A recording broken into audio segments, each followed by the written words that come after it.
Unahan ang mga tao sa pagtakbo palabas ng hotel na iyon. Hindi malaman kung ano at saan nagmula ang sunog na kasalukuyang tumutupok sa ikatlong palapag ng hotel. Ito ang paboritong hotel ni Oliver. Doon siya nagpupunta kung gusto niyang magpahinga o galing siya sa isang meeting na labis na nagpasakit ng kanyang ulo. Ngunit ngayon ay nanganganib na mawala ang itinuturing niyang sanctuary. Mabilis ang pagkalat ng apoy at lahat ng mga taong naroon ay nagpapanik na. Nakalabas na rin siya ng kanyang silid pagkatapos ng ilang sandaling pagkatulala nang makita ang apoy. Nakarinig siya ng isang tinig na nanghingi ng tulong. Nakita niya ang isang silid na bahagyang nakabukas. Doon niya naririnig na nagmumula ang tinig.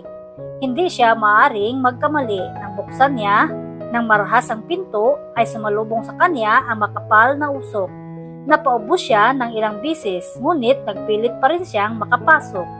Doon niya naninag ang bulto ng isang batang lalaki. Nakalugmok ito sa sahig at wala ng malay. Nakadagan din dito ang malapad na kahoy. At nakita rin niya na pabagsak na rin ang kisame na nasa tapat ng batang walang malay. Dali-daling tumakbo siya palapit sa bata at agad na binuhat ito. Habang naglalakad sa gitna ng usok ay nakita niya ang nakasulat na exit. He was relieved to see it, at least for the boy. Hang on kid, we're almost there. Piping tura niya sa bata. With a burst of adrenaline, he ran the rest of the way, making out just in time. Behind him, the ceiling collapsed completely. Nagsigawan ang mga tao nang makita siya. Nanghingi siya ng tulong at ibinaba ang bata. Bago dumating ang paramedics, ay sinipiar na niya ang bata. Nang magkamalay ang bata, saka naman dumating ang mga paramedics. Nakita niyang maingat na binuhat mga ito ang bata at nilagay sa stretchers. At naramdaman niya na may humawak sa kanyang kamay. When he looked down, he saw that the boy had wrapped his small, dirty, burned fingers around it. He knew that the very effort must have hurt terribly. Madali lamang sana niyang maialis ang kamay nitong nakahawak sa kanya dahil mahina at wala namang puwersa ang pagkakahawak nito. But the connection he felt was so strong, he could not pull his hand anyway. Kahit ang mga mata nito ay nanatiling nakatingin sa kanya. Maya-maya ay may dumating na pulis at nagtatanong kung may nakakilala ba sa batang na-rescue niya. At agad naman sumagot ang babaeng unang nakakita sa kanila ng bata. Ngayon ay namumukhanan niyang ang manager ng hotel pala. Nakita pa niyang maluha-luha ito. At sinabi nitong Marcos pala ang pangalan nito at ang mga bagulang ay isa sa mga casualties sa hotel na nasunog. Tumingin sa kanya ang bata na ang mga mata ay parang nagmamakaawa na hindi siya iiwan. I'm going with the boy. Bigla niyang pahayag. Hindi niya alam kung bakit. Dapat ay hinayaan na niya ang mga authorities ang mag-asikaso sa bata. Tumango lang sa kanya ang lalaking membro ng paramedics at ang pulis. Ava Flores Puensabio. Ava was ready to call it a day. Kaninang alas 7 pa siya dapat nakauwi, ngunit may inasikaso pa siyang isang pasyente, kung kaya't nag-extend pa siya ng isang oras. Ava is a pediatric burn specialist. Mula nang hindi matuloy ang kasal niya kay Jake 2 years ago, ay isinubsob na niya ang sarili sa kanyang trabaho. Mula noon ay parang nawala na siya ng ganang magkaroon ng social life. Umikot na lamang sa ospital ang buhay niya. Nagpaalam na siya sa kanyang kasamahan. I'm going, Miss Pia, nakangiting wika niya sa may edad ng nurse na sumalubong sa kanya sa hallway. Ngunit nakita niyang nakangiti rin itong umiling-iling. Sorry to inform you, Dr. Flores. Katatanggap lang namin ng tawag na may dadalhing bata rito na biktima ng sunog sa isang hotel. A little boy who's going to need your gentle touch. Alam ba ninyo kung ilan yung nasaktan? May pag-alala sa tinig niya. About 15 or so, tugon nito. 5 ang patay, at napag-alaman na kasama sa 5 iyon ang mga magulang ng batang dadalhin dito. Noon naman bumukas ang maluwang na pintong yari sa salamin ng ospital na yun. Una niyang nakita ang 2 paramedics buhat ng maiyon ang stretcher kung saan naroon ang batang lalaki. Ang sumunod na nakita niya ay ang isang lalaking naka-Amerikana na hindi umaalis sa tabi ng bata. Madumi na ang suot ng mga ito, sanhi ng usok at abo na dulot marahil ng sunog na kasasabi pa lamang sa kanya ni Miss Pia. Ngunit sa kabila niyon ay hindi may pagkakamaling gwapo ang lalaking iyon.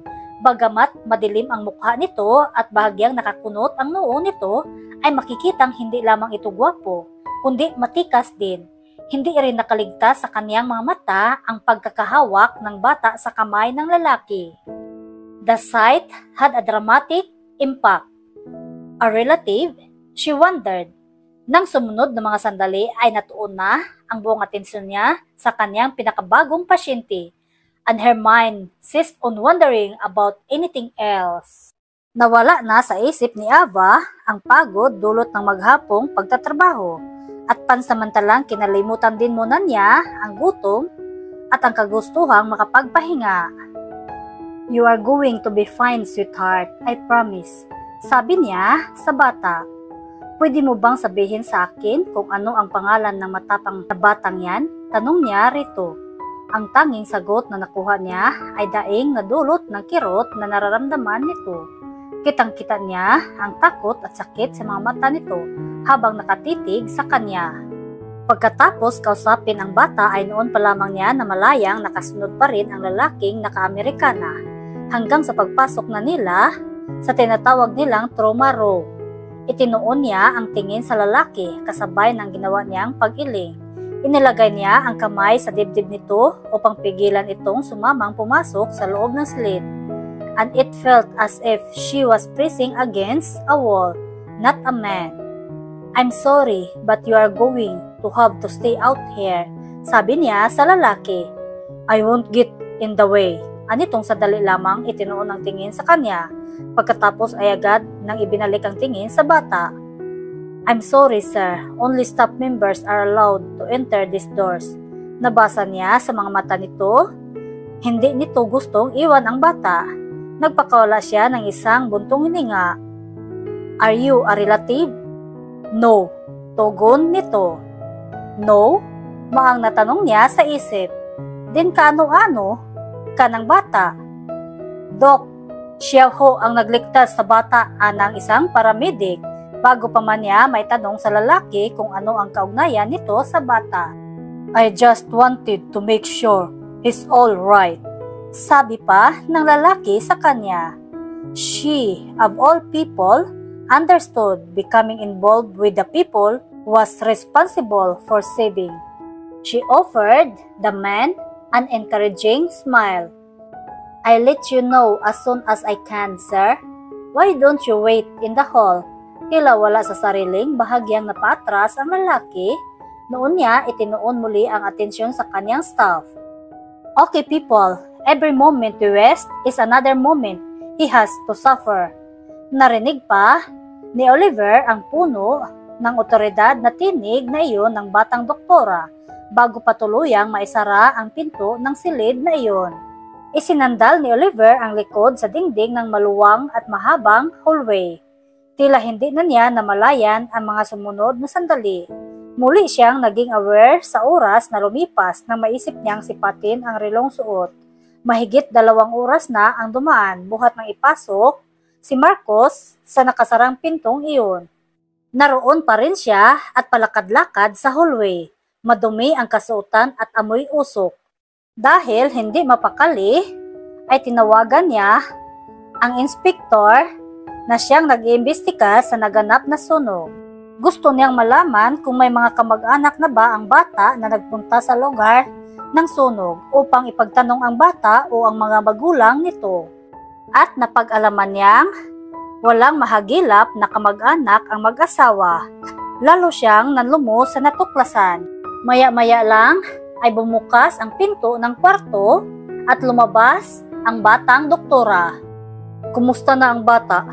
Agad na tanong niya rito.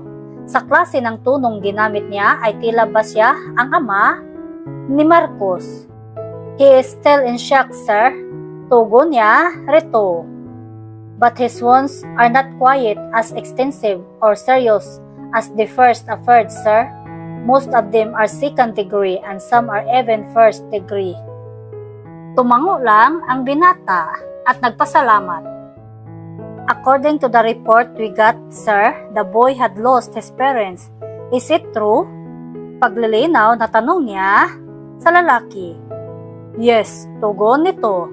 Sa kabila niyon ay gusto pa rin niyang maging optimistic. Then I guess he is lucky, aniya. Depends on your definition of luck. Turan ng lalaking kaharap.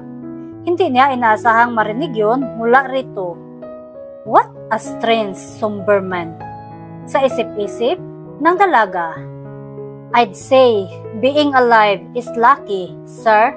Sabi niya rito. Pagkatapos ay tumingin sa pinto ng trauma room kung saan naroon ang bata. Narinig pa niya ang pagbuntong hininga nito. Kasunod niyon ay ang pagsilay ng bahaw ng ngiti sa mga labi nito. I suppose that really depends on your point of view. Hindi tumitingin sa kanyang tura nito. Lalo pa niyang pinag-aralan ang mukha nito. Nakaramdam siya ng concern dito. Hindi niya alam kung bakit. He was younger than he sounded. She realized, but his eyes were old and angry. Gusto niyang marinig mula rito kung bakit gusto nitong masigurong maayos ang kalagayan ng bata. Iniligtas mo siya, sabi niya rito. Ngunit, tila hindi nito gusto ang salitang ginamit niya. I pulled him out of the fire. Pagtatama nito. Hindi niya alam kung ano ang nangyari dito. Hindi niya alam kung bakit ayaw nitong gawing malaking bagay ang pagiging bayani nito. Gayong isang malaking bagay iyon. Dahil nagligtas ito ng buhay. Buhay ng isang bata. Lalo siyang naiintriga rito habang naririnig ang mga sagot nito. That you did, Mr. De Gracia, Oliver De Gracia. Tugon ng lalaki. Lihim siyang napangiti at nakipagkamay dito. I am Dr. Ava Flores. Pakilala niya sa sarili. Do you know the boy's name? Marcos Rodriguez, I think. Tumango ang dalaga. Anong mangyayari sa kanya? Kapag kuwan ay tanong ng lalaki. We will say to his wounds, help him to heal, at least physically. May lungkot na dugtong niya. After you do your job and he's already well, what happens to him? Huminto siya saglit upang mag-isip. Social services, DSWD, I guess, until we can locate a relative. And if there's no relative, he goes into the system. Tugon niya pagkatapos ay pinag-cross ang mga braso sa tapat ng dibdib. Are you usually disconcerted about people you see from burning buildings? Hindi niya napigilang itanong dito. Hindi na ito sumagot at nagpaalam na sa kanya. Pagkatapos natanguan siya, ay naglakad na ito palayo sa lugar na iyon. Pero tinawag niya ito ulit. Wait. What? Anito? Naisip ko lang na baka kailangan mo ng masasakyan since you came with the boy in an ambulance. Where is your car? She presumed he had a car parked somewhere. At the hotel. I can give you a lift to the hotel. You don't even know me. Do you always give rides to strangers? Tiningnan niya ito sa mga mata. We both saved the same boy in our own way. Pagkatapos ay nginitian niya ito. I know you. Busy si Oliver sa mga importanteng documents sa kanyang opisina. Isa siyang presidente of De Gracia Incorporated. Pero hindi maalis-alis sa isip niya si Marcos at ang lady doctor. Bumuntong hininga siya. Bumalik sa isip niya ang naging pag-uusap nila ng doktor. Nasyak siya nung operan siya na ihatid kung saan nakaparada ang kanyang kotse. Ngunit ikinagulat niya nang marinig niya ang sariling tinatanggap ang alok nito. He was known by his business associates and his employees to being a man of few words. At kung magsalita man siya, ay tungkol lamang sa trabaho. Simula na makilala niya si Dr. Ava Flores, ay hindi na nawala sa kanyang isip. And also, Marcos. 3 araw na ang nakaraan buhat nang nasunog ang hotel. At nagpaimbestiga na rin siya sa kamag-anak ng bata, pero wala siyang nakita. There was no next of kin of Marcos. Nagtanong na rin siya kung ano ang mangyari sa bata kung walang kamag-anak. Ito, ang sabi naman ng DSWD, sila muna ang kakalinga ng bata hanggang sa wala pang nahanap na mag-a-adapt nito. Pero sa kaloob-looban niya ay ayaw niyang mangyari iyon kay Marcos. He did not want the boy to be eaten by up the system. He did not like the idea of the boy facing all this alone. There was no denying it, the boy he had rescued had gotten to him. Isinandal niya ang likod sa swivel chair. Sa kauna-unahang pagkakataon, wala siyang ganang magtrabaho. Nangako siya sa kanyang sarili na makikibalita na lamang siya tungkol sa kalagayan ng bata sa pamamagitan ng pagtawag sa telepono, that he would not bother to go to the hospital and see him again. But then, he just found himself going out of his office straight to the hospital to pay Marcos a visit. And the lady doctor, his mind added, napangiti siya sa naisip. Isipin pa lamang niya na muli niyang makikita si Ava ay tila babigla nang gumaan ang kanyang dibdib. Ngunit sinupil agad niya ang tumubong tuwa sa kanyang dibdib. You don't have the right to be happy, Oliver. Muling paalala ng kanyang isip. Nang makapasok siya sa loob ng ospital ay wala na ang ngiti sa kanyang mga labi. Ava Flores points of view. Hi Marcos! Masiglang bati ni Ava sa bata nang makapasok siya sa silid nito. Wala man siyang anumang narinig na salita mula rito ay sapat na sa kanya ang tumingin ito sa kanya nang tawagin niya ito sa pangalan nito. Kapapalit lamang ng mga bandage nito sa bandang dibdib, mga braso at mga binti. Hindi naapektuhan ang mukha nito dahil tinakpan nito iyon ng mga braso nang maganap ang sunog. For today, hahayaan ka muna naming nakahiga. Pero bukas, bamangon na tayo ha? At igalagalaw mo ang katawan mo, ang braso at ang mga binti mo, okay? Wala siyang narinig na response kay Marcos. Only the soft sounds of the monitors. Patuloy lang siya sa pakikipag-usap kay Marcos. Nahinto siya sa pagsasalita na marinig na bumukas ang pinto ng silid. Natuon doon ang tingin niya. Iniluwa niyan ang gwapong-gwapo, ngunit hindi na naman nakangiting si Oliver. It had been 3 days. Ang akala niya ay hindi na ito babalik pa. Nagulat pa siya nang matanto kung gaano siya ka-relieve na muling makita ito. Nakasuot na naman ito ng Amerikana. Gwapong-gwapo ito sa kanyang paningin. She had not realized she wanted to see him again until she actually saw him now. Hi! Nakangiting bati niya rito. Hi! Ganting wika nito. Pagkatapos ay dahan-dahang lumapit ito sa kama ni Marcos. Hi Marcos! It's Oliver here. Bati nito sa bata. Tumingin lamang si Marcos ngunit hindi pa rin ito nagsasalita. How are you, buddy? Patuloy na kausap ni Oliver. Meron akong pasalubong para sa iyo. Noon pa lamang niya napansin ang dala nito na tila naka-gift wrap, ngunit hindi maayos. Maaaring minadali o hindi talaga alam nito ang ginagawa nito.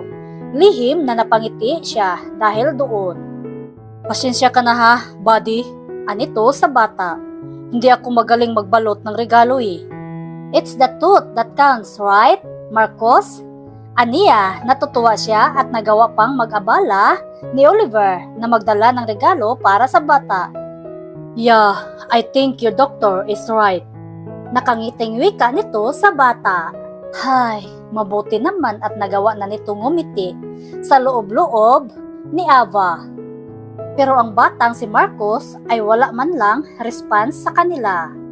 Doon na napatingin sa kanya ang binata. What's wrong with him? Nagtatakang tanong nito. He won't speak, tugon niya pagkatapos bumuntong hininga. It's his way of dealing with the trauma. Pinagmasdan niya ang gwapo at maamong mukha ng bata. Marcos' eyes had been the saddest eyes she had ever seen. Well, Marcos and Oliver, she realized, those two pairs of eyes were so sad looking. Are you sure he can talk? I mean, he swallowed a lot of smoke before I got him. Tanong nito sa kanya. I've had tests done. Walang problema sa kanyang vocal cords or his lungs. The injury goes deeper than we can readily fix. The mind has ways of dealing with things that we can only guess. Malungkot na tiningnan ni Oliver ang bata. Pagkatapos ay binaling uli nito ang tingin sa kanya. I had someone check out his family. Nagulat siya sa sinabi nito. Really? Tanging naibulalas niya. He doesn't have one. Anito? He's totally an orphan now. Pinagmasdan niya ang bata. Nangilid ang mga luha niya, ngunit pinigil agad niya yon. It's nice of you to visit him. Pagkaraan ay wika niya rito. It's my off. It's raining, so golf is out. Tugon nito. He did not want her to know he really cared. You don't strike me as someone who plays golf. Hindi niya napigilang sabihin. I'm not. Narinig niya ang tugon ng binata. At dahil doon ay mas bumata itong tingnan. But sometimes I have to play golf when meeting with other businessmen. You are a businessman? Aniya. And why is that, Dr. Flores? Nakita uli niya ang bahagyang pagngiti nito. Gorgeous smile. Was he married? Pero wala siyang nakikitang wedding band sa daliri nito. A girlfriend or fiancé perhaps. But then again, if he had someone special, he should have been smiling of it. Sa isip-isip ng dalaga. Doktora, nothing. Turan kaagad niya. It's just that hindi niya alam kung kailangan pa ba niyang sabihin ang dapat sabihin o huwag na lang. It's just that what? Nagtatanong ang mga matang tanong nito. Well, hindi ka ngumingiti so I thought you were busy workaholic businessman who worries about everything that you forget how to smile. Alanganing ngiti ang ibinigay niya rito. That's all. Really? Tatango-tangong wika nito. Ngayon, obvious na ang pilyong ngiti sa mga labi nito. Hindi niya matagalan ang makahulugang tingin nito sa kanya. Kung bakit naman kasi kailangan pa niyang sabihin ang lahat ng iyon. Noon, tuminig ang beeper niya. Timing na timing, iyon. She was indeed saved by the bell. Kailangan ako sa emergency, sabi niya rito at bumaling sa bata. I'll see you in a little while, Marcos. Pagkatapos ay tumingin uli siya rito. Nice seeing you again, Mr. De Gracia. Napahinto siya nang marinig ang sinabi nito. I guess I should be going myself. Napaharap uli siya rito. Why don't you stay for a while? Sabi niya rito. Nakita niya ang pagtatalo sa mukha nito. Maya-maya ay sumagot ito. Yeah, sure, he said. Sumilay ang matamis na ngiti sa kanyang mga labi bago siya umalis. Pero bago pa siya umalis ay nasaksihan pa niya ng hawakan ni Marcos ang kamay nito habang hindi pa rin inaalis ng bata ang tingin sa kisame. Nang bumalik si Ava sa silid ni Marcos ay nandun pa rin si Oliver. Hawak pa rin ng bata ang kamay nito. Nang tuluyang makatulog si Marcos ay dahan-dahang inalis nito ang kamay nito mula sa pagkakahawak ng bata. Tumayo ito at inawasiwas ang kamay na namanhid. Gaano siya katagal sa tingin mo na mananatili rito? Tanong ng binata. Well, another week or so, aniya. And after he's well, what happened? The SWD will take charge, I believe. Sila ang hahawak ng kaso ni Marcos. He doesn't have a case. He has a life. Mariin, at biglang dumilim ang mukhang bulalas nito. Hey, don't jump all over me. Talagang na-offend, nawika niya rito. I'm sorry, anito pagkatapos bumuntong hininga. I don't usually lose my temper like that. Mr. De Gracia, mayroon akong kakilala sa DSWD na makakatulong sa iyo para pansamantalang mapunta muna sa iyo ang custody ni Marcos at hindi mapunta sa mga taong hindi naman niya kilala o noon lamang niya makikita. Nangunot ang noo nito. Tila nagulat sa sinabi niyang napatitig ito sa kanya. Me? Tila hindi makapaniwalang bulalas nito. I'm sorry. Did I misunderstand something? Akala ko nagbo-volunteer ka. Biglang nagluhang wika niya. Well, I was not. I was just being concerned. Saglit na huminto ito at tila nag-isip ng tamang sasabihin. Look, I can't take him in. I'm busy. I have a company to run. I cannot take care of Marcos and maybe your wife? I don't have a wife. I'm not married. I don't have the right to be married and be happy when I let my brother die in the fire and I... Natigilan ito nang marahil ay matanto nitong may mga sinasabi itong hindi dapat sabihin. Nagulat siya sa narinig mula rito. Hindi niya inasahan yun kahit ito man ay alam niyang hindi sinasadyang ipaalam sa kanya ang personal na bahaging iyon ng buhay nito. Yes, anito pagkaraan ng ilang sandali. My brother died nung nagkasunog ang bahay namin at wala akong nagawa para iligtas siya. Maybe I am so concerned about Marcos because I want to do to him what I was not able to do with my own brother. What I was not given a chance to do to my brother, I want to do to Marcos. Damang-dama ni Ava ang sakit at hirap sa tinig nito. Iyon siguro ang dahilan kung bakit napakalungkot ng mga mata nito. Sa isip-isip ng dalaga, may inalagaan nitong guilt sa dibdib nito. Dala ng labis na emosyon. Hinawakan niya ang kamay nito. She had not meant to disclose anything painful. I'm sorry. I'm really sorry. Hindi alam ng binata kung bakit niya na-share ang nangyari sa kanya sa isang estranghirang babae. But the truth was he had been entertaining the idea. Besides, hindi niya gustong mapunta si Marcos sa mga taong hindi nito kilala at dahil lamang sa trabaho kung bakit ito kinakailangan.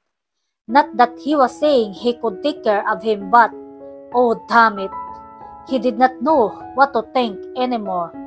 Look, Dr. Flores, maybe something can be arranged so I can take Marcos in for a while. You know, maybe until he's fully recovered and can deal with the system I guess. Nakita niyang kumislap ang mga mata ng doktora. Hindi maitatanging natuwa ito sa sinabi niya. Hindi rin siya maaring magkamaling tulad niya ay napalapit na ang puso ng bata nito. And she looked even lovelier than he felt the urge to hold her in his arms. How he wanted to kiss that smile of hers. I could help you, you know. Narinig niyang masiglang tura nito. What? Pwede kitang tulungan. Katulad ng sinabi mo, you are a very busy person and maybe I can fix my schedule so that when you are busy, I could look after Marcos and stay with him. Hindi niya inasahan ang suhesyon na iyon ni Ava. Why would you do that? Nakakunot ang noong tanong niya rito. Napangiti na naman uli ito. Maybe for the same reason you have, tugon nito. Napailing-iling siya. No, I don't think so.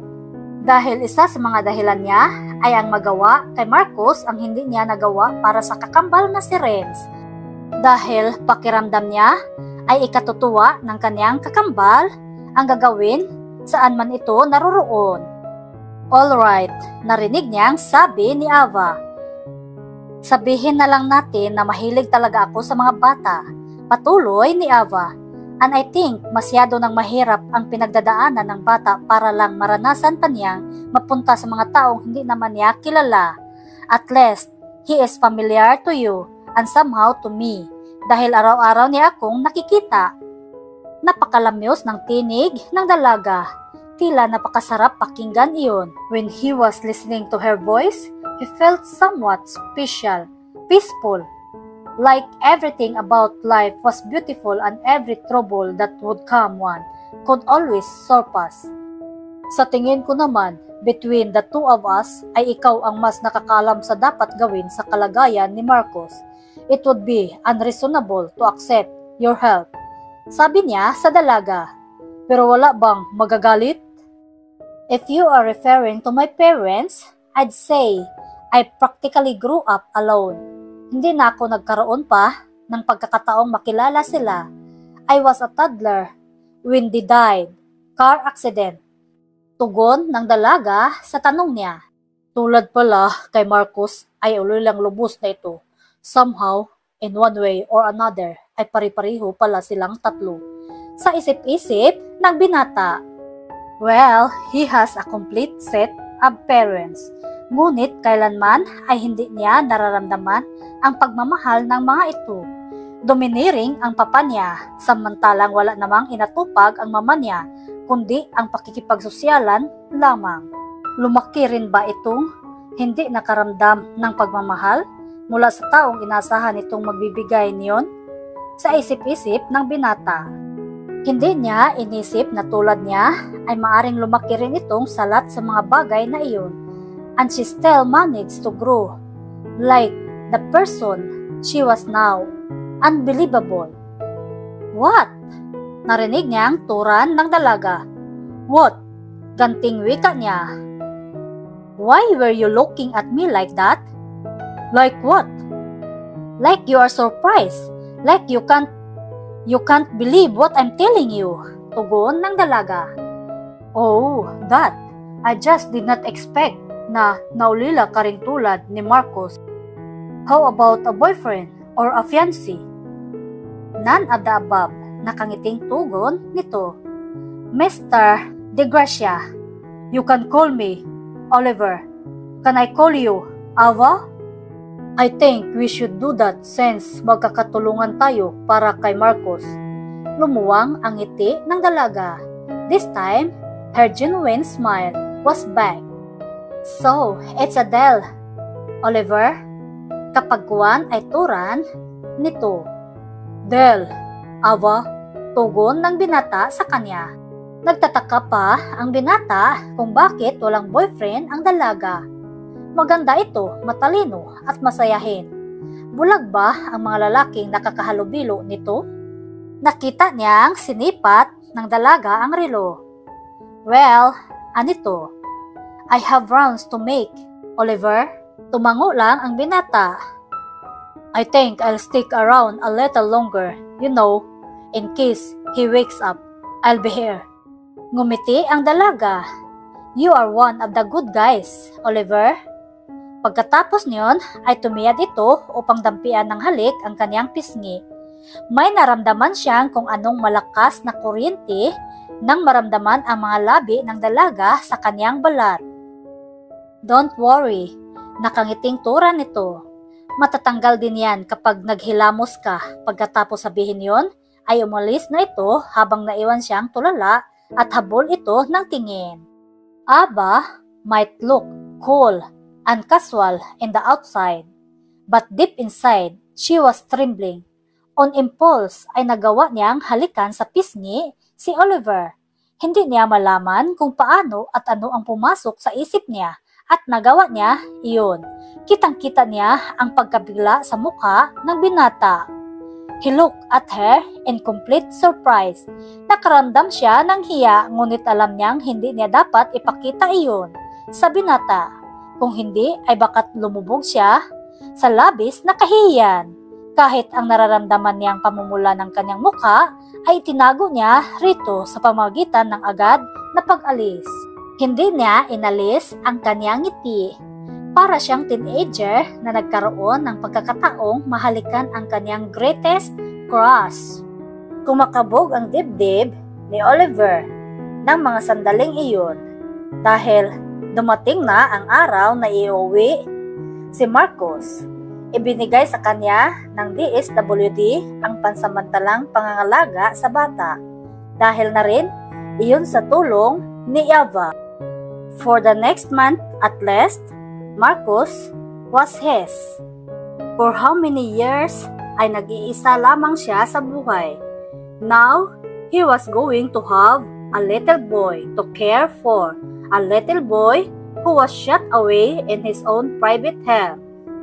Hindi niya alam kung makakaya niyang alagaan ng tama si Marcos, ngunit hindi malis sa isip niya ang ginawa nitong paghawak sa kamay niya. There been a mute appeal for help in those huge brown eyes when he looked directly at him. Nakaramdam siya ng pagaan ng dibdib nang maisip niya si Ava. Araw-araw siyang dumadaan sa ospital, kung kaya't araw-araw din niyang nakikita at nakakausap ang babae. Araw-araw niyang naririnig ang malambing at malamyos na tinig nito. Araw-araw niyang nakikita ang ngiti nito at naririnig ang tunog ng pagtawa nito. Hindi na niya masabi kung kailan siya nakaramdam ng pagbabago sa pakikitungo niya rito. Kahit pa sarili lamang niya, iyon. When had he stopped thinking about her as the doctor and started thinking of her as Ava? Hindi mawala sa isip niya kung ano nga ba ang pakiramdam na mahalikan si Ava. Not just fleetingly or on the cheek, but really kiss her, the way a man kiss a woman. Siniguro ni Ava na maayos ang schedule na iiwan niya. She'd talk to some people to cover for her this morning. She was now free to take the day off. Naroon siya ngayon sa silid ni Marcos upang tulungan ito at pirmahan ang dapat na pirmahan upang makalabas na ang bata ng araw na iyon. Off duty for the first time in almost a year, she was ready to help Oliver out with Marcos in any way she could. Kahit na hindi naman nila napag-usapan na sasama siya sa paglabas ni Marcos, ay nagkusa na siya dahil alam niyang kailangan ng binata ng tulong. She figured Oliver could use a backup. Chinik niya ang vital signs ng bata, inilista niya sa charts na hawak ang present condition nito. The wounds were healing faster than she'd expected at natutuwa siya dahil doon. Binibihisan niya si Marcos at kinakausap. Wala siyang naririnig na sagot, hindi pa rin nagsasalita ang bata. Nandyan ka ba, Marcos?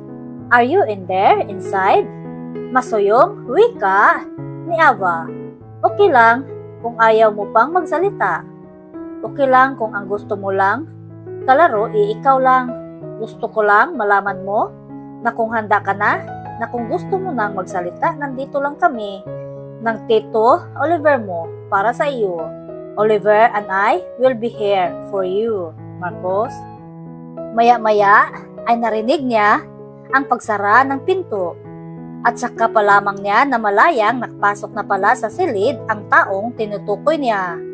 Napahinto si Oliver nang pagpasok niya sa silid ay narinig niya mula kay Ava ang Oliver and I. It made them sounds as if they were a set attempt. It was as if he and this lively and high-spirited lady doctor with a quick smile and easy laugh belong together. Bahagyang nilakasan niya ang pagsara niya ng pinto upang ipaalam sa dalaga ang presensya niya. Nakita niyang lumingon ito sa gawi niya. She was not wearing her white lab coat. He noted, wondering why. Tuwing makikita niya ito, ay palaging suot nito ang lab coat nito. Seeing her dress and civilian clothing made things different somehow. Nakamaong ito tulad niya. Bulaklakin ang blouse na suot nito. She did not look like a doctor, all cool, competent, and composed. She looked instead like a woman. Isang napakagandang babae na tila magiging komportable kahit saang lugar pa ito dalhin. Lumapit siya sa kama kung saan nakaupo si Marcos. Katabi si Ava. "Hi Marcos, you ready yet?" Masiglang bati niya rito. "Just about," naririnig niyang turan ni Ava. Kailangan na lang na magsuot ng sapatos siya. Pagkasabi niyon ay lumuhod ito upang suotan ng sapatos si Marcos. Pakiramdam niya ay kailangan niyang mag-maintain ng conversation dahil nakaramdam siya ng pagkailang. For 2 weeks ay araw-araw na nakakausap at nakakasama niya si Ava. At sa bawat pagkakataong iyon ay may nararamdaman siyang hindi niya mawari. At sa tuwing maiisip niya ang bagay na iyon ay nakakaramdam siya ng pagkailang. He had not been close to anyone, to any woman for that matter, for too long now. Ngayon ay tila naging bahagi na ito ng araw niya, ng buhay niya. Umupo siya sa gilid ng kama at pinagmasdan sina Ava at Marcos. They look like they belong together. "Okay, I think we are ready to go." "Diba, Marcos?" Anito kay Marcos. "We?" Nabiglang bulalas niya. "Yes, we," ani ni Ava. "Me, you, and Marcos." She looked so excited. "Are you telling me you're coming with us?" Gulat pa ring tanong niya rito. Sumilay ang maluwang na ngiti sa mga labi ng dalaga. She looked amused. "Yes," agad na tugon nito. "Naisip ko kasi na baka kailangan ninyo ni Marcos ng tulong." "Well, not a bad idea." Damang-dama ang tuwa at sayang umusbong sa kanyang dibdib. "Marcos, are you ready for your new adventure?" Baling ni Ava sa bata. "Hua, adventure?" Natawa na rin turan ni Oliver. "Is that what we call it now?" Lahat naman pwedeng ituring na adventure, anito. If you just keep the right perspective, right, Marcos? Tuluyan nang nawala ang kabog sa kanyang dibdib. Hindi na niya maramdaman ang takot na baka hindi niya maalagaan ng maayos si Marcos. And it was all because of Ava. Dahan-dahan, binuhat niya si Marcos at iniupo sa wheelchair. Lahat ng pasyenteng palabas ay nilalabas sa pamamagitan ng wheelchair. Hindi na nagulat si Ava nang makitang malaki ang bahay ni Oliver. 2 palapag iyon at may maluwang na garden. Sinalubong sila ng kasambahay, si Manang Isay. Sariling bahay iyon ni Oliver at iba naman ang bahay ng mga magulang nito. Nang pumasok sila sa loob ay napakatahimik. Malaki at kumpleto sa kasangkapan ang bahay na iyon. "Wow, Marcos! Ang ganda naman pala ng bahay ni Tito Oliver mo, ano?" Masiglang tura niya kay Marcos. "Siguradong ang saya sa bahay na ito, lalo pa at madalas kitang dadalawin at makakasama pa natin si Manang Isay, Marcos. Hindi ho ba, Manang Isay?" Nakangiting baling niya sa may edad ng kasambahay. Tumango naman si Manang Isay. "Tito Oliver, why don't you show us Marcos' room?" Nakangiting turan ni Ava kay Oliver. "Come on, Mac, I'll show you your room."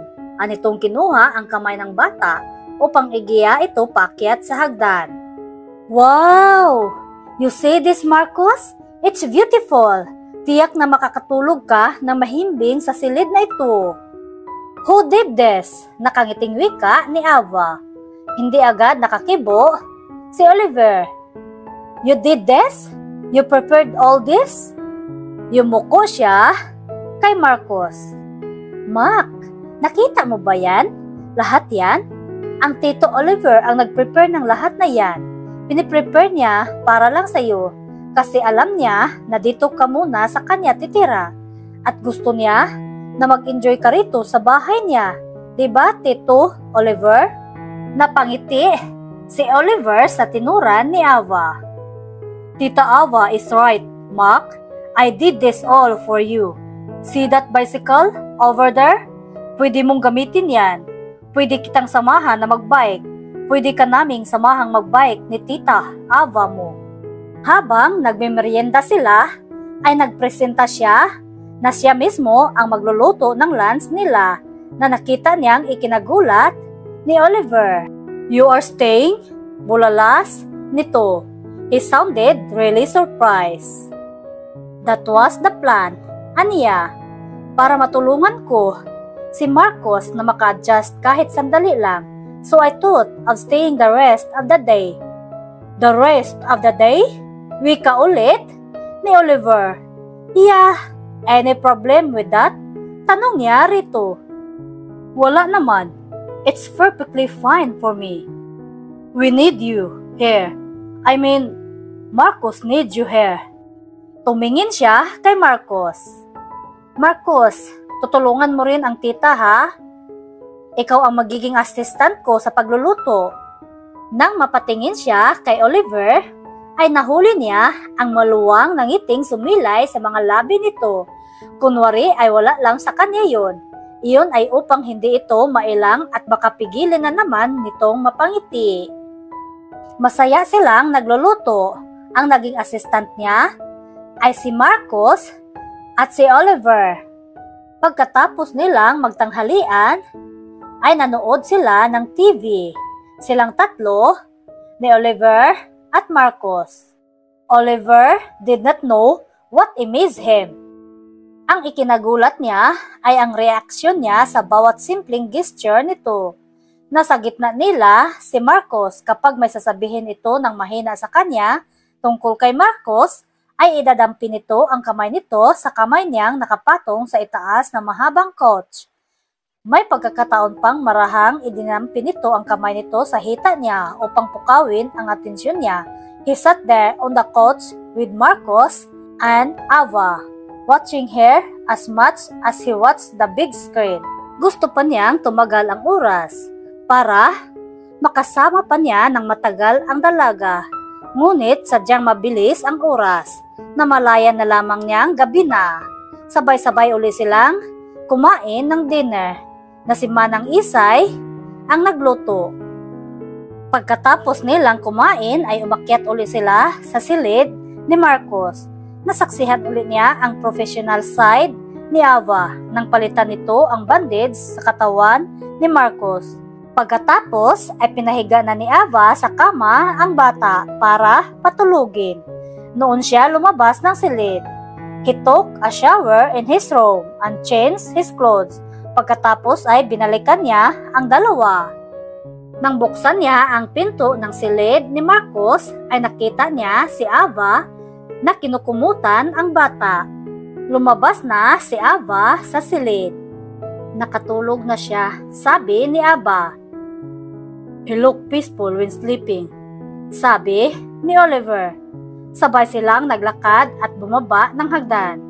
You are really good with kids. Then he found himself wondering why she was not married. Why was not she home somewhere tucking her own kids into bed? Ikinagulat niya ang mga tanong na iyon sa kanyang isip. Hindi naman mahirap yun. I really love them. Nahimigan niya ang lungkot sa tinig ng dalaga. Kaya nakakalungkot pag iniisip ko na bigla itong huminto sa sinasabi. Nakakalungkot pag iniisip mo na ano? Curious na tanong ni Oliver. Noon ay nakalabas na sila at nakarating sa veranda. Nagdadalawang isip si Ava kung sasabihin niya kay Oliver ang nasa isip niya. But suddenly, she felt the urge to tell him. Maybe it was because he seemed interested.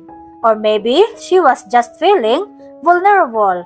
Kung anuman ang tunay na dahilan ay basta namalayan na lamang niya ang sariling sinasabi rito ang isang bagay na tanging kay Gladys lamang niya ipinagtapat. But you can, right? That's what your doctor said. Anito pagkaraan? Yes, that's what she said. All right, pero hindi pa rin nawawala ang possibility na hindi ako magkaanak.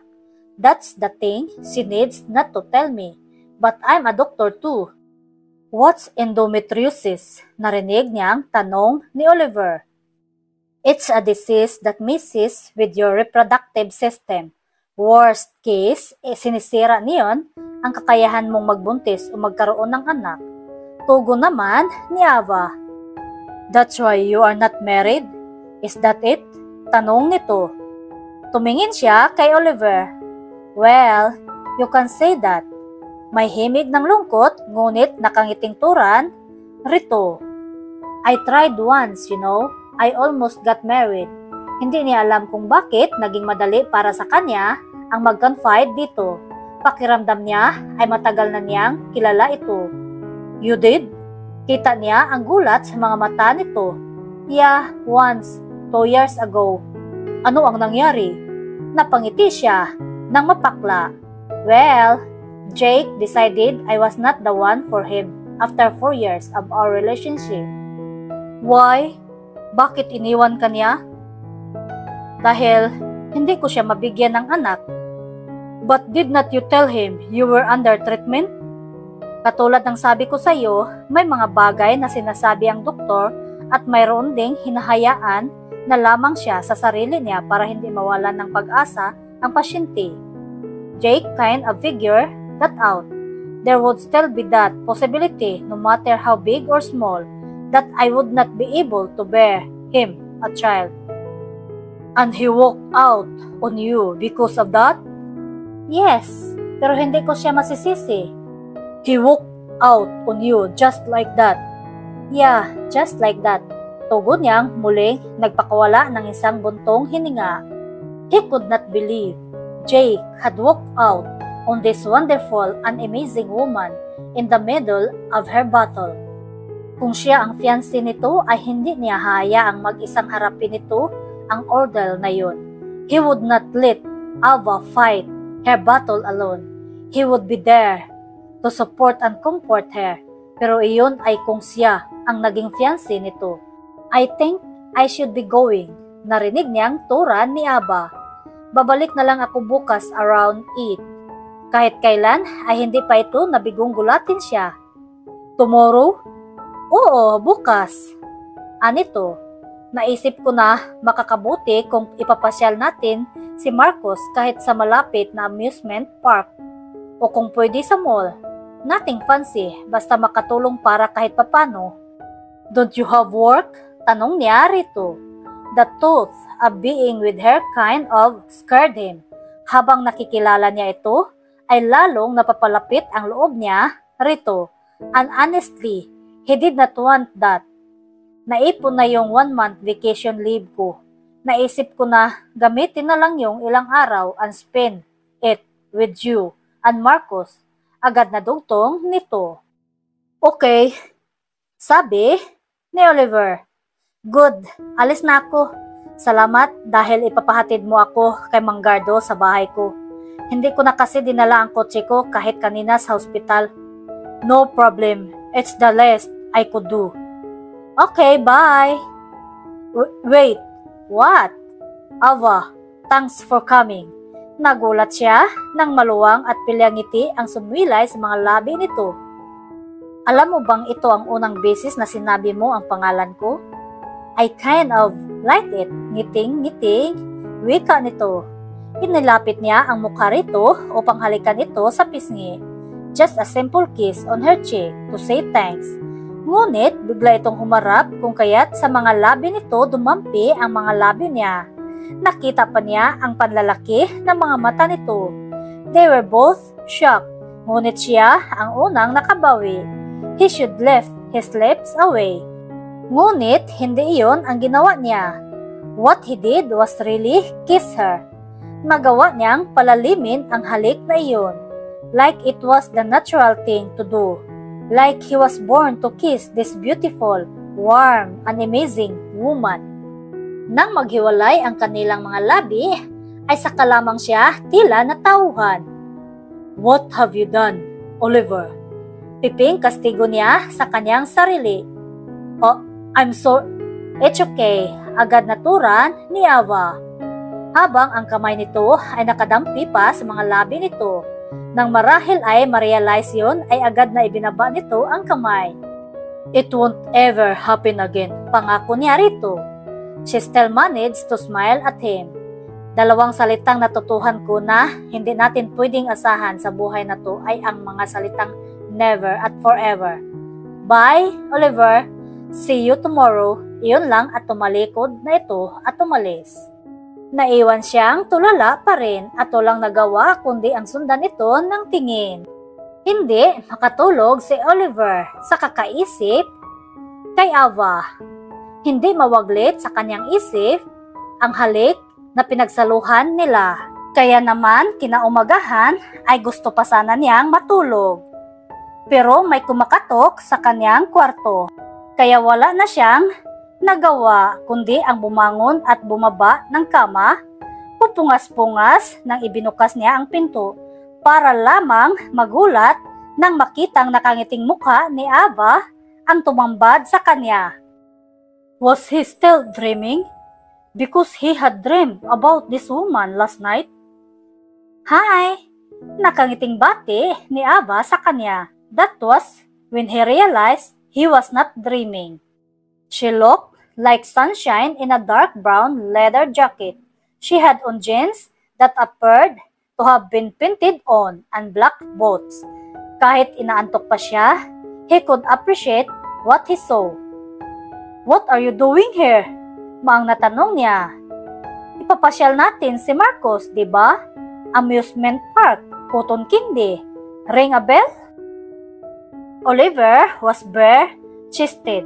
Boxer short lang ang suot nito.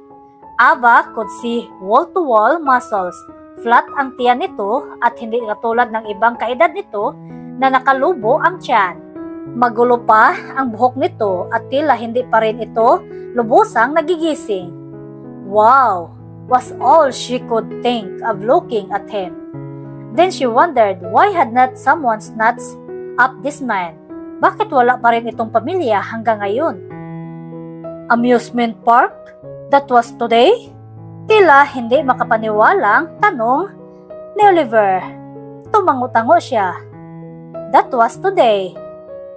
Pero hindi sa madaling araw, di ba? Madaling araw? Oliver, 15 minutes before 9 o'clock na. Nabihisan ko na si Marcos. Ready na kaming dalawa. Ikaw na lang ang hinintay namin. Nakangiting turan ni Ava. Oh, damn it. Mahinang bulalas nito. Maligo ka na at magbihis. Utos niya rito. Bababa na kami ni Marcos. Ipagtimpla na lang kita ng kape para mawala yung antok mo, okay? Hindi ito sumagot. Narinig mo ba ako, Oliver? Aniyang pinamaywangan pa ito. I need sleep. Give me that. Parang batang turan nito. Take a bath like a good boy. Magbihis ka na at sumunod ka na sa amin ni Marcos sa ibaba. Your coffee will be waiting for you, sir. Tumawa ito. You like ordering me around, don't you? Sabi ni Oliver. Para maiba naman, aniya. For the time being, you are not the boss and president of a company. For now, you are a... Wala siyang maisip na idugtong doon. Am I what? A father, aniya. I'm a stranger to Marcos. Anitong tila na bigla at sandaling napahinto sa sinasabi niya. You are the best thing for him. What makes you think so? The way he looked at you, whether you like it or not. He's made you his new father figure. Marcos, let's go downstairs. Tawag niya kay Marcos. Hey, I'm not... Natigilan ito nang makita nitong lumabas ng silid. Si Marcos. Yes, you are. Mahinang turan niya rito. To him. Dugtong niya, sabay baling kay Marcos. Come here, Marcos. Aniya rito. Kinuha niya ang kamay nito. Nakita niyang tumingin ito kay Oliver. Dapat maparusahan niyang Tito Oliver mo kasi late siyang nagising. What do you think, Mac? Nagulat sila ni Oliver nang umiti ng bahagya ang bata. Yumuko rito si Oliver. I won't belong, Mac. At huwag kang pumayag na paparusahan ako ng tita, Ava mo. Del? Bahagya ring tumango. Si Marcos. Walang mapaglagyan ang labis na tuwang nararamdaman niya. Yumukod siya upang halikan sa pisngi si Marcos. Sa labas na sila nag-lunch. Pagkatapos nilang kumain ay dinala nila si Marcos sa amusement park. Bumili rin sila at kumain ng cotton candy. Nang makitang tila napagod na, si Marcos ay binuhat na ito ni Oliver. Napagkamalanta silang magkapamilya. Siya ang ina at si Oliver ang ama at anak nila si Marcos. Pauwi na sila at nararamdaman niya ang mga mata ni Oliver ay laging tumitingin sa kanya. Kanina pa niya napupunang tahimik ito habang nagmamaniho at patingin-tingin ito sa kanya. Wala naman itong sinasabi. Alam mo, kanina mo pa ako tinitingnan. Hindi ka naman kumikibo. May dumi ba ako sa mukha? Hindi na nakatiis. Naturan ni Ava. Wala. Tugon ito na ang tinutukoy ay kung may dumi ba siya sa mukha o wala. So, bakit? Tanong niya rito. Bakit ano? Bakit kanina mo pa ako tinitingnan? Ngumiti ito. Umusbong ang tuwa sa kanyang dibdib nang makita ngumiti ito. Napapansin niyang tila nakakasanayan na rin itong ngumiti. I was just wondering where you get all your energy from, that's all. Narinig niyang tugon ito. Ginantihan niya ito ng ngiti. Kung minsan, hindi ko rin alam. Sagot niya. Madalas alam kong pagod na ang katawan ko o kahit ang isip ko. Pero kapag may dumating na bagong pasyente, kahit pauwi na ako, basta kailangan ako, parang bumabalik ang energy ko. Pagod ako pero nakakaya ko pa rin mag-perform ng 3-hour surgery. You are amazing. Thank you very much, nakangiting wika niya. Pagkatapos niyon ay binalingan niya ng tingin ang natutulog na si Marcos. Sa palagay mo, nag-enjoy siya? Yeah, I do. Tila siguradong tugon ni Oliver. Ikaw? How about me? What? Nag-enjoy ka rin ba sa katulad ni Marcos? Well, napagod ako sa kakasunod kay Marcos. Masakit ang mga braso ko sa pagkarga sa kanya. Tapos kailangan ko pang sumagot sa mga tanong ng tita, Ava niya. At palagay ko, paglapat pa lang ng likod ko sa kama mamaya, itulog na agad ako. Nakangising turan ni Oliver. Napatawa siya sa mga sagot ni Oliver. Pagkarating sa bahay, ay si Oliver na ang kumarga at nadala sa kwarto ni Maki. Nagpaiwan na lang siya sa veranda. Ilang sandaling katahimikan ang namagitan sa kanila. You know what? It should not be a hindrance. Narinig niyang walang ano-ano ay turan ni Oliver. Ha? Kung mahal ka talaga ng isang lalaki, hindi magiging dahilan ang posibilidad na hindi mo siya mabigyan ng anak para iwan ka niya. Hindi naman lahat ng lalaki katulad ni Jake. I don't know. Kaya, Oliver, may lalaki pa nga kayang ganun? I'm always optimistic pero pagdating sa bagay na to, meron, Ava. Anito? Marami. Give yourself a chance. At kung mangyari man na hindi ka magkaanak, you can always adopt. You'll find him, Ava. You'll find the man you deserve one day. Don't close your door. Hindi mapigilan na maluha ni Ava sa mga sinabi ni Oliver. Hinawakan siya sa mga palad ni Oliver. Please, Ava, don't cry. Pakiusap pa ng binata. Happy thirst ito, Oliver. Nakangiting sabi ni Ava. Isang araw, nag-uusap sila sa telepono. I had to call for an emergency meeting and it lasted until 10. Paliwanag ni Oliver. Until 10? Grabe ka naman palang magtrabaho, mister. Alalahanin mo, may mga asawa at anak ding naghihintay sa mga empleyado mo. Palala ni Ava. For emergency reason, sweetheart.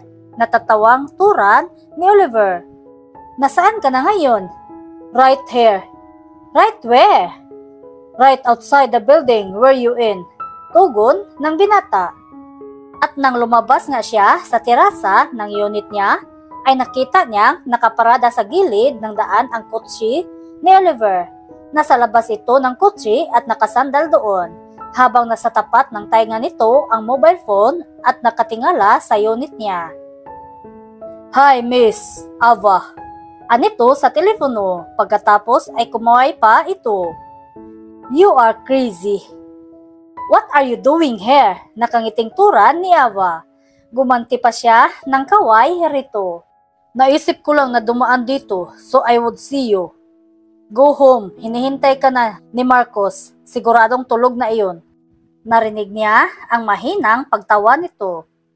"Good night, my sweetheart, Ava." Masuyong wika nito.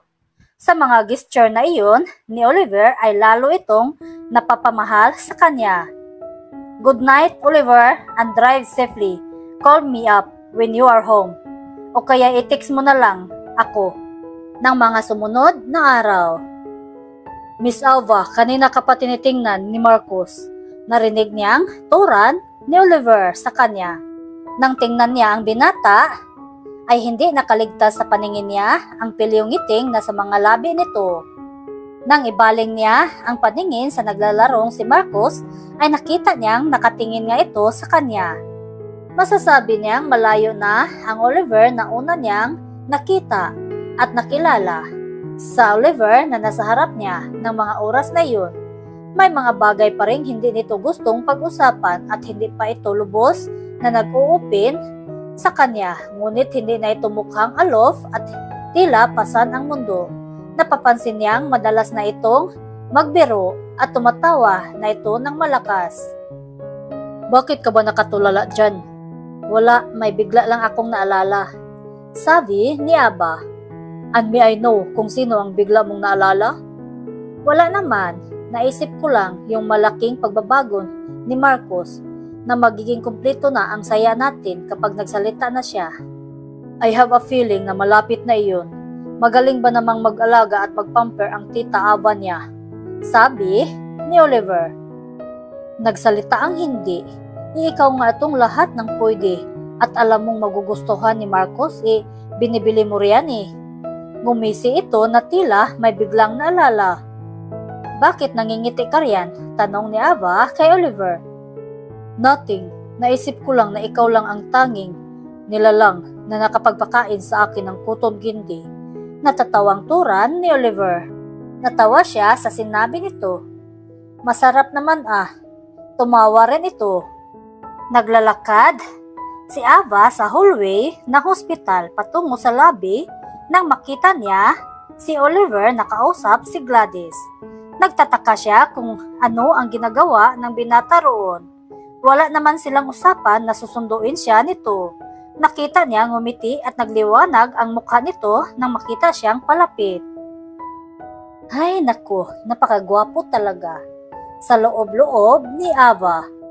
"Ito na pala ang doktora mo, Oliver," narinig pa niyang sabi ni Gladys.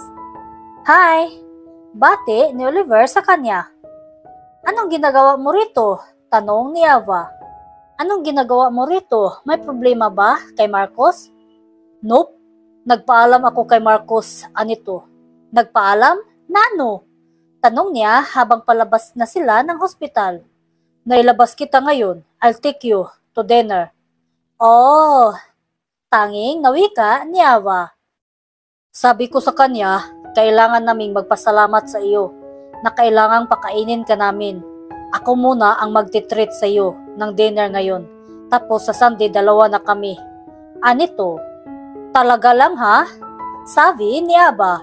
Ngunit ang totoo ay masayang-masaya ang puso niya. At ano naman ang sinabi ni Marcos? Pumayag ba naman? "Pumayag siyempre," nakangiting turan nito. "Malakas ka sa aming dalawa eh." Sa isang Japanese restaurant sila kumain. Nag-enjoy siya ng husto dahil hindi lamang siya ang naging makwento, kundi maging pati si Oliver. Ikinento nito ang nangyayari sa opisina nito at nakinig din ito sa mga kwento niya sa ospital. Pagkatapos ng masaya at masarap na dinner, ay inihatid pa siya ng binata hanggang sa unit niya. Habang naglalakad Sa lobby, papunta sa elevator, ay nagkukwentuhan pa rin sila. You know what, Ava? You'll have that one day. Anitong, hindi malaman kung ano ang nais nitong tukuyin. What? Nakapasok na sila sa elevator. A family, sabi ni Oliver. Magkakaroon ka rin ng isang pamilya, isang araw. Parang siguradong sigurado ka, Oliver. Yeah, I am sure of that. I know you'll have your own children one day. Maaring manggaling mismo ang mga batang iyon sa iyo. O, inampun mo. Paano ka naman nakasiguro? Basta, sigurado lang ako. Alam mo ba kung bakit? Bakit? Tanong niya nang nasa tapat na sila ng unit niya at mabuksan niya ang pinto. Humarap ito sa kanya at tumitig sa kanyang mga mata. Naroon ang paghanga, concern at pagmamahal. Kasama nga ba ang pagmamahal sa nabasa niya sa mga mata nito? Dahil higit sa kanino mang kilala ko, ikaw ang pinakarapat-dapat na maging ina. You deserve to be a mother. You were born to be a mother. You are a natural when it comes to kids. And you will be a mother one day, Ava. Mabilis na nangilid ang mga luha niya sa narinig na magagandang salitang iyon buhat kay Oliver. Iyon na ang pinakamagandang salitang natanggap niya, ang pinakamagandang compliment na narinig ng tainga niya. You think so? Aniyang tumulo na ang mga luha sa kaniyang muka. Masuyong pinahid nito ang mga iyon. I don't ever want to see you cry. Kahit pa happy tears yan, ay hindi pa rin ako komportableng nakikita kang umiyak. Pakiramdam ko, nahihirapan at nasasaktan ka. I'm used to seeing you smile and laugh, and I want it to remain that way. Hindi na niya mapigil ang pagtulo ng mga luha niya. Sumunod na lamang niyang namalayan ang pag-angkin ng binata sa mga labi niya. Her knees were the first to go because of that heart-stopping kiss. Napahawak siya sa mga balikat nito. Maagap namang niyakap siya nito ng mahigpit. Iginiya siya nito papasok sa loob ng unit niya nang hindi nito pinuputol ang halik na iyon. Pinalalim pa nito ang halik nang tuluyan na silang makapasok sa loob at maisara nito ang pinto ng unit niya. Kahit kailan ay hindi pa niya nararamdaman ang ganung damdamin. She had not been like this before. She wanted him. She wanted Oliver more than she wanted anything else at this moment. Saglit lamang na maghihiwalay ang kanilang mga labi upang sumagap ng hangin. Ngunit muli at muling magtatagpo iyon. He kissed her over and over again. Ngunit hindi niya mapapayagang mangyari ang nakatakdang maganap nang hindi niya masasabi kay Oliver ang laman ng puso niya. She could not make love to him without telling him what she felt for him. Nang bumaba ang mga labi nito sa pisngi niya, pababa sa kanyang liig, ay nakakita siya ng pagkakataon para gawin ang binabalak niya. Inipon niya ang lahat ng maiipon niyang tapang at lakas ng loob. Oliver, listen. Ungol na sabi ni Oliver. Oliver, Ava, I need you. I love you, Oliver. Sa wakas ay nagawa rin niyang sabihin. Doon niya nararamdaman na unti-unting lumuwag ang yakap nito sa kanya hanggang sa mapatuwid ito ng tayo. Sinalubong niya ang hindi makapaniwalang tingin nito. I love you, muling pahayag niya. You can't mean that. Iiling-iling na tura nito. It was now or never. I know you don't want to hear it, but I love you, Oliver. Mahal kita. Kailangan kong sabihin yun. Kailangan mong malaman yun. Ava, and you know what? I know. I believe. God, I want to believe that deep inside you, feel the same way about me. Na may nararamdaman ka rin sa akin. You just, hindi mo alam ang sinasabi mo, Ava. Malungkot na sabi nito. Oliver, let go. You need to let go. Pakawalan mo na lahat ng masasakit na bagay na patuloy mong inalagaan dyan sa dibdib mo. Let go, so you could. Wala kang alam. Anito? Sa kanya. Hindi mo alam, Ava. Hindi mo alam, kaya ka nakakapagsalita ng ganyan. Pinipilit pa rin gampanan ni Ava ang kanyang trabaho kahit mabigat na mabigat ang dibdib niya habang dumaraan ang araw na hindi niya nakikita at nakakausap si Oliver. Mula ng gabing iyon sa unit niya ay hindi na niya ito muli pang nakita. Kapag dinalaw niya si Marcos ay palagi itong wala roon. May pakiramdam siyang sinadya nitong huwag umuwi sa oras na alam nitong naroon pa siya sa bahay nito. Bumuntong hininga siya. Malapit nang matapos ang temporary custody na ipinagkaloob ng DSWD kay Oliver para kay Marcos. Hindi pa nila napag-uusapan kung itutuloy na bang ampunin ng binata ang bata. Kinabahan siya sa magiging desisyon ni Oliver. Kung hindi nito ituloy ang pagkuha sa bata, gagawin niya ang lahat ng makakaya niya upang makuha niya ang custody ni Marcos. Hindi niya gustong mapunta ang bata sa hindi nito kilala. Sabado, at off sana niya. Ngunit nagpasya siyang magtrabaho ng araw na iyon dahil ayaw niyang mag-isip ng mag-isip. Gadong araw naroon si Oliver sa bahay nito, kaya hindi niya madadalaw si Marcos. Gusto niyang bigyan ng oras ang dalawa. Ava! Narinig niyang tawag sa kanya ng kapwa niya doktor na si Angelo.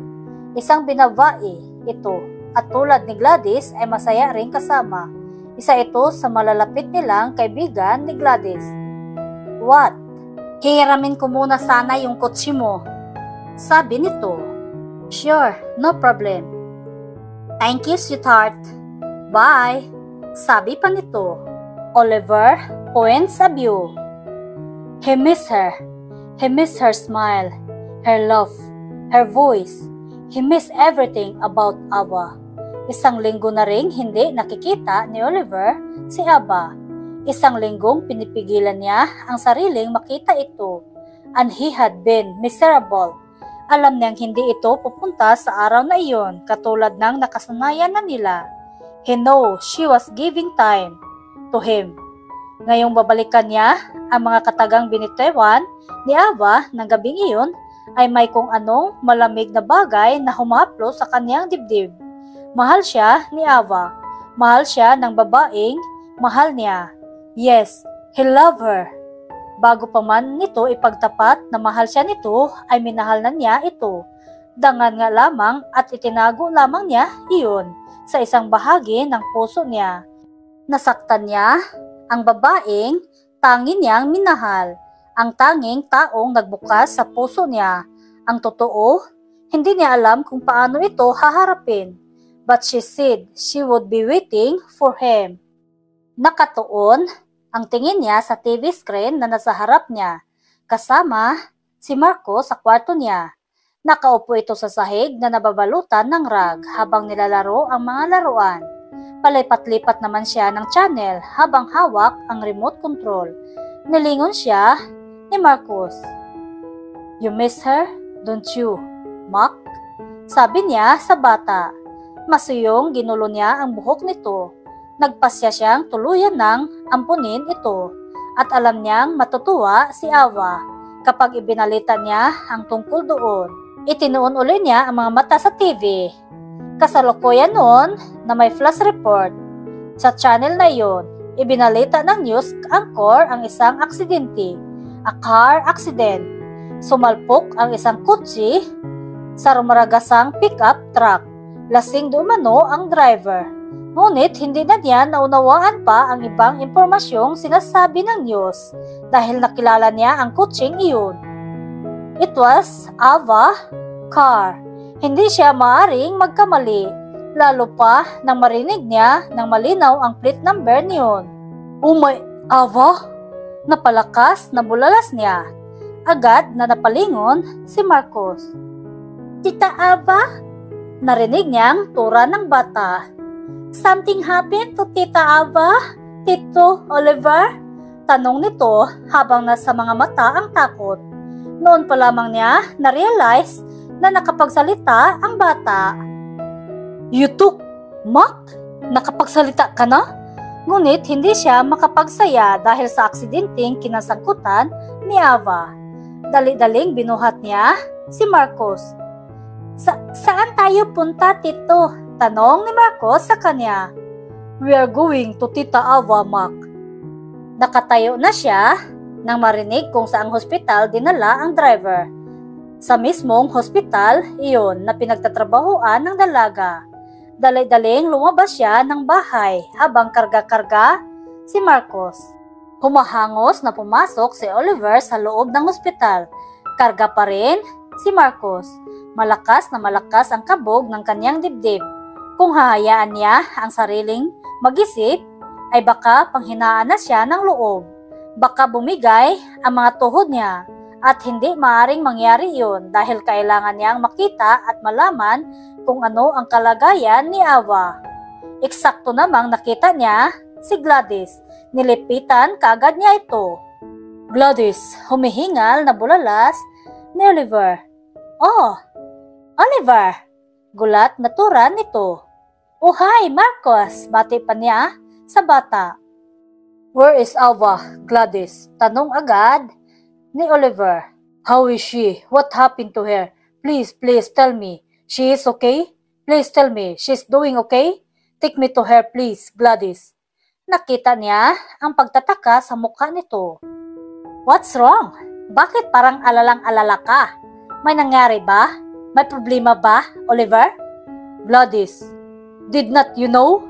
Tanong niya rito. Ava had an accident. Si Ava? Tila gulat na tura nito. Yes, Ava. I saw it on the news. I saw her car. Is she okay? She is alive, is not she? Puno ng takot at pangambang tanong niya rito. Yes, of course, she is okay. Sabi ni Gladys. Oh, thank God. Nasaan siya? Please take me to her. She is right there. Anito, sabay turo sa direksyon ng hallway.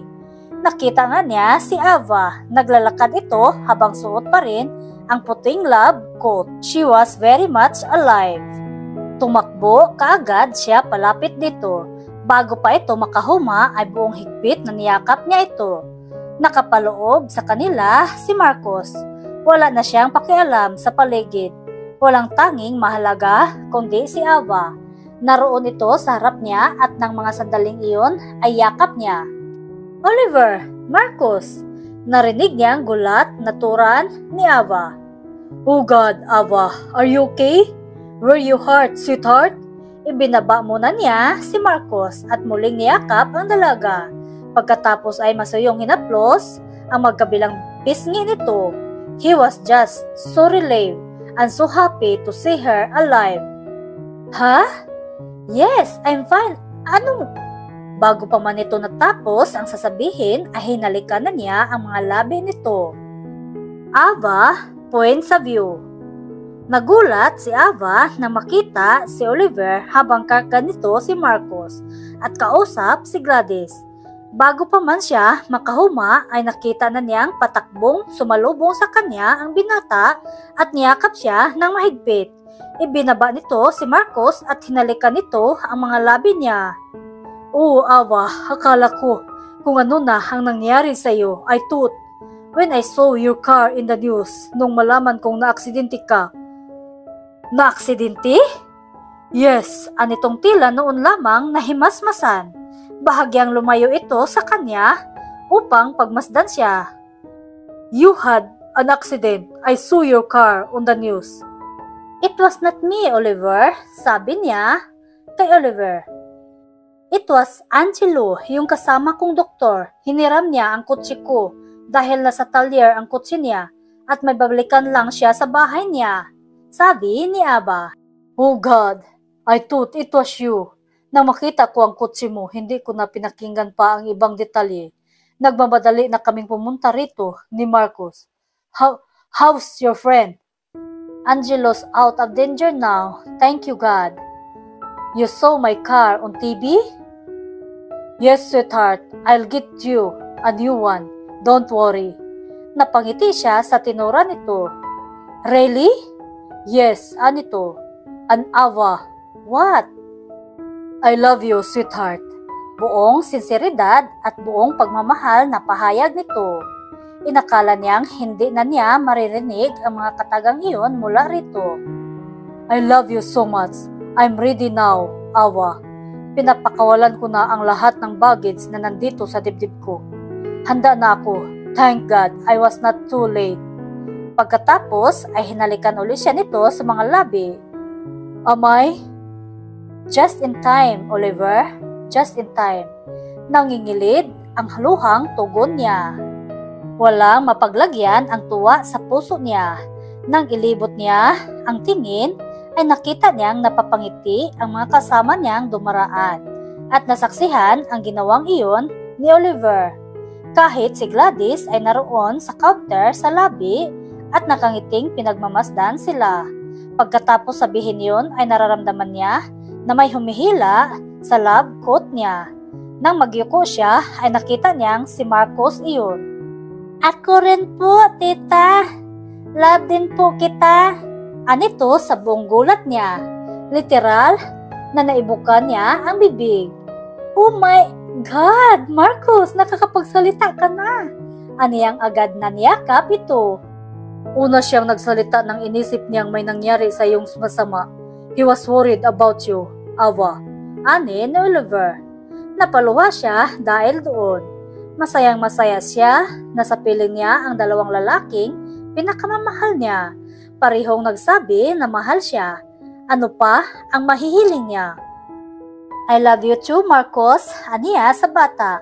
And you, nakangiting bali niya kay Oliver habang puno ng luha ang kanyang mga mata. I love you too, Oliver. Pagkatapos ay lumiyad siya at hinalikan ito ng mabilis mga labi. Noon sila nakarinig ng palakpakan. Mula iyon sa mga kasamahan niya at sa ilang mga taong naroon at nakasaksi ng halikan siya ni Oliver. I love you, Ava. I did not want to admit it when I know, but I love you and I want you in my life permanently, just like Marcos. So, will you marry me, Ava? Ani ni Oliver sa kanya. Pagkatapos ay kinarga si Marcos. Kahit may possibility na hindi kita mabigyan ng you already give me one, Ava. Nakangiting turan nito sa kanya. Marcos, we will have him. Marcos will be our first child. Oh, Oliver. Lumuluhang bulalas ni Ava. Iyon lang at mahigpit na niyakap niya ang kanyang mag-ama. Ang dalawang ito na pinakamalapit sa puso niya, ang kukumplito sa pamilyang matagal na niyang pinapangarap. She could not ask for more. She had dreamed of loving somebody like Oliver. She had been blessed to have found him. Pagkaraan lamang ng 6 na buwan ay nagpakasal na sina Oliver at Ava. Tuluyan na rin nilang inampon si Marcos. Masaya silang nagsasama. 2 buwan na lang ay isisilang na ang madaragdag na miyembro ng kanilang pamilya dahil ipinagbubuntis na ni Ava ang magiging kapatid ni Marcos. Alisa ang inihanda nilang pangalan para sa kanilang paparating na anghel. It was a baby girl. Minsan, habang nasa isang restaurant, ang tatlo ay nagkita sina Ava at Jake. Tila tumanda ang hitsura ng lalaki at mukhang problemado. Binati ito ni Ava. Gulat na gulat ito nang makitang malaki na ang tiyan niya. Masayang ipinapakilala niya ang kanyang mag-ama rito. Wala na siyang nararamdamang anumang panghihinayang. Because of what Jake did to her, she was able to meet the right man for her. Hanggang dito na lang ang kwentong ito. Hanggang sa muli, maraming salamat po sa pakikinig. Jesus love us. Bye-bye!